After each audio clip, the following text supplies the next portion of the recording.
ஹாய்ங்க, good evening. So இந்த video இப்போ தான் நான் எடிட் பண்ணுறேன். மொட்டை அடிக்கிற இடத்துக்கு போயாச்சு. அங்கே வந்து நமக்கு வந்து ஃப்ரீயாக தான் பண்ணி தருவாங்க. ஸோ அதுக்கு எந்த சார்ஜுமே கிடையாது. ஃபஸ்ட்டு ஹஸ்பண்ட் போயிட்டாங்க, அதுக்கப்புறம் நான், அதுக்கப்புறம் பாப்பா பண்ணிக்கலாம்னு சொல்லிட்டு இருந்தோம். ஸோ ப்ராசஸிங்லாம் ஸ்டார்ட் ஆகிடுச்சு. எனக்கு கொஞ்சம் வந்து இப்போ 4 இயர்ஸ் ஆயிடுச்சு. லாஸ்ட்டு பண்ணதுக்கும் இப்போ பண்ணதுக்கும் 4 இயர்ஸ் ஆச்சு.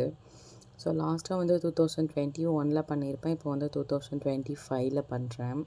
ஸோ அந்த இடத்துல வந்து அந்த கார்னரில் வந்து ஹஸ்பண்ட் பண்ணிகிட்ருக்காங்க. இந்த இடத்துல வந்து நான் இப்போ பண்ண போகிறேன். ஸோ எல்லாருமே வந்து சொன்னது, ஏன் வந்து மொட்டை அடிக்கிற, பூமுடி எடுத்துக்கலாம்ல அப்படின்னு சொன்னாங்க. இல்லை நான் சாமிக்கு வேண்டியிருந்தேன், அதை கண்டிப்பாக நிறைவேற்றணும் அப்படின்னு சொல்லிட்டு. எனக்கு கொஞ்சம் லாங்காகவே இருந்தது ஹேரு. பட் முன்னை விட லாங்காக இல்லை, இந்த 4 இயர்ஸ்க்கு வந்து பாப்பா பிறந்ததுனால போஸ்ட்மார்ட் டிப்ரெஷன், அப்புறம் பேபி பார்ன் ஆனால் எல்லாத்துக்கும் இருக்க ஹேர் ஃபால், ஹேர் க்ரோத் நிறையா இருந்தது. அதே டைம் ஹேர் ஃபால் பயங்கரமாக இருந்துச்சு. ஸோ எனக்கு ஹேர் ஃபால்லாம் ஆனதே கிடையாது இத்தனை வருஷத்தில். இந்த ஒரு 3 வருஷமாக தான் பாப்பா பிறந்து, அதுவும் 1 இயர் இல்லை, அதுக்கப்புறம் தான் ஹெவியாக ஹேர் ஃபால் ஆக ஆரம்பிச்சிது. எந்த அளவுக்கு ஹேர் ஃபால் ஆகுதோ அந்தளவுக்கு ஹேரு க்ரோத் ஆக தான் ஆரம்பிச்சிது. ஸோ சுத்தமாக அந்த ஒரு என்ன சொல்கிறது, அந்த ஒரு அடர்த்தியே கொஞ்சம் கூட ஹேரில் இல்லை. பார்த்திங்கன்னா ரொம்ப தின்னாக இருக்க மாதிரி தான் இருக்கும். பட் லாங்காக நல்லாவே எனக்கு வந்து வளர்ந்துருந்ததுன்னு நல்லா எனக்கு ஃபீல் ஆச்சு. ஸோ ரெடி ஆயாச்சு மொட்டை அடிக்க. ஸோ எங்கள் வீட்டில் யாருக்குமே வந்து விருப்பமும் கிடையாது. இல்லை பூமுடி எடுத்துக்கோ, வேண்டாம் அப்படின்னு சொல்லிட்டு சொன்னாங்க. இல்லை நான் பண்ணியே தான் ஆகணும் அப்படின்னு சொல்லிட்டு என்னோடய பிடிவாதத்தில் தான் பண்ணது. ஸோ அங்கே வந்து எனக்கு என்ன சர்ப்ரைசிங்காக இருந்துச்சுன்னா, பூமுடினா நம்ம ஊர்லலாம் ஒரு இன்ச் அளவுக்காவது எடுப்பாங்க. பட் இங்கெல்லாம் என்ன பண்ணுறாங்கன்னா, ஒரு பிஞ்ச் அளவுக்கு தான் எடுக்கிறாங்க.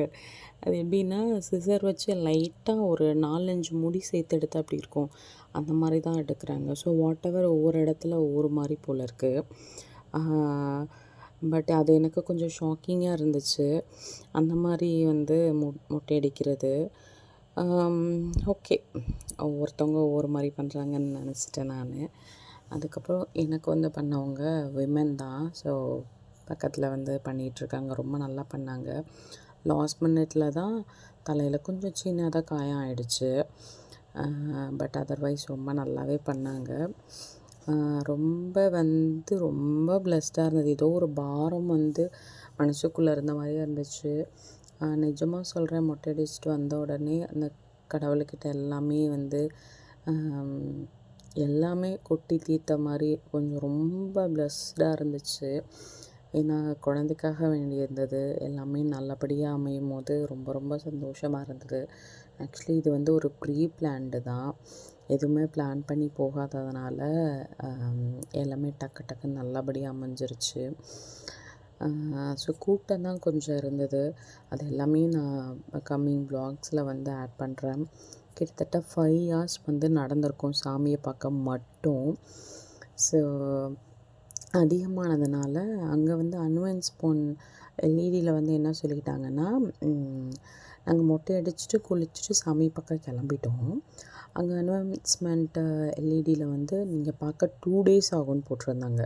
இங்கேருந்து 5 hours நடந்து போயிட்டு அதுக்கப்புறமே 2 days ஆகும்னு போட்டிருந்தாங்க. ஸோ நாங்கள் போகும்போதே, இப்போ நாங்கள் மொட்டை அடிச்சுட்டு கிளம்புறோம் பார்த்திங்களா, அப்போவே டக்குன்னு போயிருந்தா சாமியை பார்த்துக்கலாம். நாங்கள் போகிறப்ப குடோன்லாம் க்ளோஸ்டு, சாமி பக்கம் இப்போ போக முடியாது, ஏர்லி மார்னிங் வந்துடுங்க அப்படின்ட்டாங்க. ஸோ அந்த நைட்டு எங்களுக்கு வந்து கொஞ்சம் வேஸ்ட்டாக போச்சு. அதனால் திருப்பியும் ஸ்டே பண்ண ரூமுக்கே போயிட்டோம் நாங்கள்.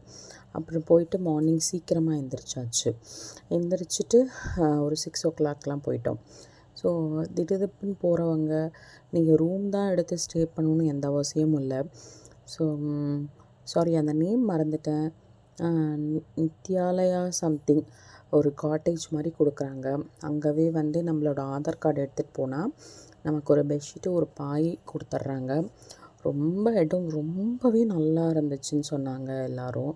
ரொம்பவே நல்லாயிருக்கு அப்படின்னு சொல்லிட்டு சொன்னாங்க. ஸோ நாங்களும் வெளியே இருந்து பார்த்தோம். ரொம்ப நல்லா இருந்துச்சு. ஸோ நாங்கள் தங்கியிருந்த இடத்துக்கு போயிட்டு அதுக்கப்புறம் வந்து மார்னிங் ஏர்லி சீக்கிரமாகவே கிளம்பிட்டோம். அங்கேருந்து 5 ஹார்ஸ் நடந்தோம் பார்த்துக்கோங்க. 5 ஹார்ஸ் நடந்துட்டு அப்போல்லாம் வந்து மொபைல்லாம் கொடுத்துட்டு போயிட்டோம். அப்போல்லாம் மொபைல் அலோடு கிடையாது. இதோடயே வந்து இங்கேயும் அலோட் கிடையாது. நாங்கள் கொஞ்சம் ரெக்வஸ்ட்டாக கேட்டதுனால எடுக்க முடிஞ்சுது. ஸோ அங்கெல்லாம் மொபைல் அலோடு இல்லாததுனால என்ன பண்ணிட்டோம், சேஃப்டியாக எல்லாமே ரூமில் வச்சுட்டு காரில் வச்சுட்டு கிளம்பிட்டோம் நாங்கள். அங்கே போயிட்டு ஒரு 3 ஹவர்ஸ் வந்து குடோனில் இருந்திருப்போம். இருந்த உடனே திருப்பி ஒரு அனௌன்ஸ்மெண்ட் வருது. என்னென்னா, நீங்கள் நைட்டே சாமி பார்த்துடலாம் அப்படின்னு. நாங்கள் அது கொஞ்சம் கூட எக்ஸ்பெக்ட் பண்ணவே இல்லை. அப்புறம் திருப்பி கொஞ்ச நேரம் கழித்து என்ன பண்ணுறாங்கன்னா, கேட்டே ஓப்பன் பண்ணிட்டாங்க. எங்களுக்கு எனக்குன்னா செம்ம சந்தோஷம். ஏன்னா எனக்கு ரொம்ப வெயிட் பண்ண வச்சுருவாங்களோ சாமியை பார்க்க அப்படின்னு ரொம்ப என்னப்போ இவ்வளோ தூரம் வந்து சாமியை பார்க்க 2 நாள் ஆகுமா அப்படின்னு ரொம்ப கஷ்டமாக இருந்துச்சு. ஸோ அது சொன்னோடனே ரொம்ப ரொம்ப ஹாப்பியாகிடுச்சு. ஸோ அதுக்கப்புறம் நாங்கள் கிளம்பிட்டு நல்லபடியாக சாமியை பார்த்துட்டு வந்துட்டோம். ரொம்ப ரொம்ப சந்தோஷமாக இருந்தது. ஸோ இந்த வீடியோ உங்களுக்கு ரொம்ப பிடிச்சிருக்குன்னு நினைக்கிறேன். நிறைய பேர் கேட்டுட்டு இருந்த வீடியோ நான் போஸ்ட் பண்ணிட்டேன். ஸோ பிடிச்சா லைக் பண்ணுங்கள், ஷேர் பண்ணுங்கள் அண்ட் சப்ஸ்கிரைப்